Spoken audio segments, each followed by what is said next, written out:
नवी मुंबईतली बातमी बघतोय आपण कोल्हापुरातली अपडेट घेतल्यावर। नवी मुंबईतील ऐरोली परिसरात मतदानाच्या दिवशीच मोठी खळबळ उडवणारी घटना घडलेली आहे। ऐरोलीतील शिंदेंच्या शिवसेनेचे उमेदवार आणि माजी नगरसेवक MK मडवी, माजी नगरसेविका विनया मडवी आणि त्यांचा मुलगा करण मडवी यांच्यावर युवकांना बेदम मारहाण केल्याप्रकरणी गुन्हा दाखल करण्यात आलेला होता। या प्रकरणात आता MK मडवी आणि त्यांचा मुलगा करण मडवी यांना रबाळे पोलिसांनी अटक केलेली आहे। या घडीची सगळ्यात मोठी बातमी, मडवी आणि त्यांचा मुलगा या दोघांना रबाळे पोलिसांनी अटक केलंय। घटनेचं CCTV फुटेज समोर आल्यानंतर पोलिसांनी रात्री उशिरा कारवाई करत दोघांना ताब्यात घेतलेलं आहे। विश्वनाथ आमचे प्रतिनिधी यांना आपण अधिक विचारणार आहोत। विश्वनाथ, हा सगळा काय प्रकार आहे? नक्कीच काल संध्याकाळी हा प्रकार घडलेला आहे।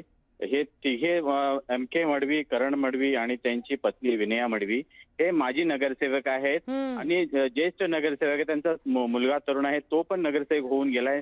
नवी मुंबईमध्ये साधारण 10 वर्षानंतर ही निवडणूक पार पडते आणि त्याच दरम्यान असं गोंधळ होणं हे नक्कीच दहशतीचं वातावरण आहे। ऐरोली परिसरामध्ये सेक्टर 16 मध्ये ही घटना घडलेली आहे। काही तरुणांना कॅरम खेळत असताना हे तिथे गेले मडवी कुटुंब आणि त्यांच्याबरोबर इतर साथीदार आणि त्यांनी मारहाण केली आणि त्याचं सगळं हे CCTV मध्ये काहीच झालं आणि त्यानंतर रबाळे पोलिसांनी गुन्हा दाखल केला काल संध्याकाळी आणि त्यानंतर रात्री उशिरा त्यांना दोघांना अटक करण्यात आलेली। MK मडवी आणि त्यांचा मुलगा जो आहे करण मडवी यांना अटक करून NRA पोलीस ठाणे आहे त्या पोलीस ठाण्यात त्यांना ठेवण्यात आले। निश्चितच आज मतदान असल्याकारणाने न्यायालय बंद असल्या कारणामुळे त्यांना पोलीस ठाण्यातच राहावं लागेल हे मात्र नक्की। परंतु या सगळ्या प्रकरणामुळे दहशती खाली ऐरोली परिसर आहे आणि त्यामुळे निश्चितच पोलीस पुढे काय कारवाई करतात, अधिकची काय कारवाई करतात, न्यायालय त्यांना मिळतंय की नाही जामीन, की पुढची काय होते ते थोड्या वेळात कळेल। विश्वनाथ, पण हे